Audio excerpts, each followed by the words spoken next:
சில வார்த்தைகளை மட்டும் தனியாக பிரித்தெடுத்து அவருடைய உரைக்கும் அந்த வார்த்தைகளுக்கும் உள்ள அர்த்தங்களில் உள்ள அர்த்தத்தை கற்பித்து பெண்களை அவமரியாதை செய்ததாகவும் எதிர்க்கட்சி தலைவரை எப்படியாவது கைது செய்து நாளை அவர் சட்டமன்றத்திற்குள் வரக்கூடாது என்று திட்டமிட்டார்கள். வழக்கம் போல் நீதிமன்ற உத்தரவால் மற்றொரு முறை சர்வாதிகாரம். காவிரி நீர் பிரச்சினை குறித்து காவிரியில் உரிய நேரத்தில் தமிழக அரசு தண்ணீரை கேட்டு பெறாததினாலும் அதனுடைய இயலாமையினாலும் விவசாயிகள் பெரிதும் பாதிக்கப்படுவதை கண்டித்து தமிழக அரசிற்கு கண்டனம் தெரிவிக்கும் விதமாக நேற்று தஞ்சையில் ஒரு மாபெரும் கூட்டத்தில் மாண்புமிகு தமிழக சட்டமன்ற எதிர்க்கட்சி தலைவர் அவர்கள் ஓர் உரையாற்றினார்கள். அந்த உரையாற்றலின் போது அவர் குறிப்பிட்டதாக கூறி சில வார்த்தைகளை மட்டும் தனியாக பிரித்தெடுத்து அவருடைய உரைக்கும் அந்த வார்த்தைகளுக்கும் உள்ள அர்த்தங்களில் உள்ள அர்த்தத்தை கற்பித்து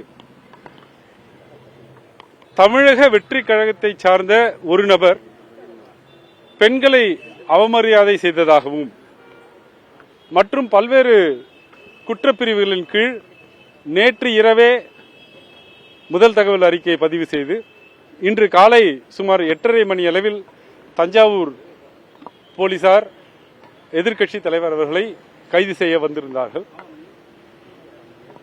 இன்று காலை 10:30 மணி அளவில் உயர்நீதிமன்றத்தில் இந்த கைது நடவடிக்கை சட்டத்திற்கு விரோதமானது, அந்த முதல் தகவல் அறிக்கையே சட்டத்திற்கு விரோதமானது என்பதை எடுத்துச் சொல்லி அவசர வழக்காக எடுத்துக்கொள்ள சொல்லி வேண்டினோம்.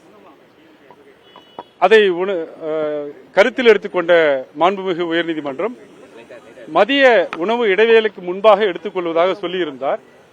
நாங்கள் தஞ்சாவூரிலிருந்து வந்த போலீசாரிடம் உயர்நீதிமன்றம் இந்த வழக்கை விசாரிக்க இருக்கிறது, அதுவரை கைது செய்ய வேண்டாம் என்று இருக்கக்கூடிய சட்ட நெறிகளையும் மாண்புகளையும் எடுத்துச் சொன்னோம்.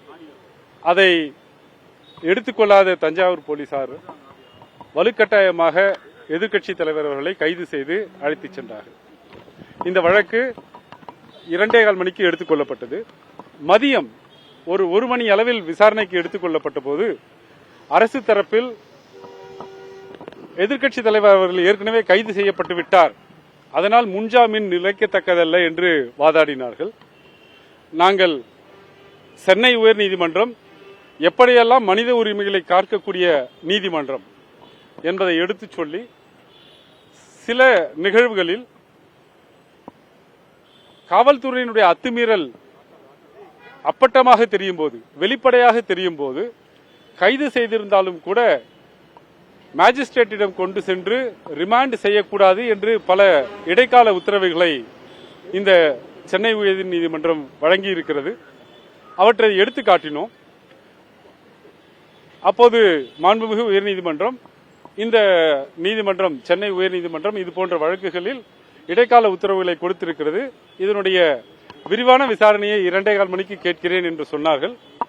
2:15 மணிக்கு வழக்கு எடுத்துக் கொள்ளப்பட்ட போது மரியாதைக்குரிய தமிழக அட்வொகேட் ஜெனரல் அவர்கள் காவல்துறையினருக்கு எதிர்க்கட்சி தலைவரை நீதிமன்றம் கொண்டு சென்று ரிமாண்ட் செய்யக்கூடிய எண்ணம் ஏதும் இல்லை, நாங்கள் காவல் நிலையத்திலேயே விசாரித்துவிட்டு அவருடைய வாக்குமூலத்தை பதிவு செய்த பிறகு அவருடைய சொந்த ஜாமீனில் விடுவிக்கப் போகிறோம், காவல் நிலைய ஜாமீனில் விடுவிக்கப் போகிறோம் என்று சொன்னார்கள்.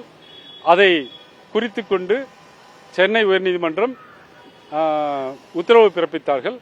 நாளைக்கு முக்கியமான சட்டமன்ற கூட்டத்தொடர் இருப்பதால் இன்றே அந்த விசாரணையை முடித்து இன்றே ஜாமீனில் விடுவிக்க வேண்டும் என்று கேட்டோம். அதையும் நீதிமன்றம் உத்தரவாக கொடுத்திருக்கிறது. இம்ரான் பிரஜாதிபதி என்ற வழக்கில் மாண்புமிகு உச்சநீதிமன்றம் பிரிவு 196 வழக்கு பதிவுக்கு முன்பாக ஒரு காவல்துறை ஆய்வாளர் என்னவெல்லாம் செய்ய வேண்டும் என்று ஒரு நீண்ட ஒரு வரையறையை கொடுத்திருக்கிறது.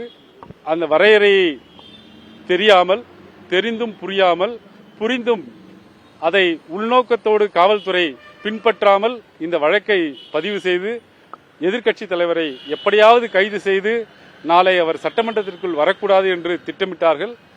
வழக்கம் போல் நீதிமன்ற உத்தரவால் மற்றொரு முறை சர்வாதிகாரம் தமிழ்நாட்டில் தடுக்கப்பட்டிருக்கிறது. தேங்க்யூ.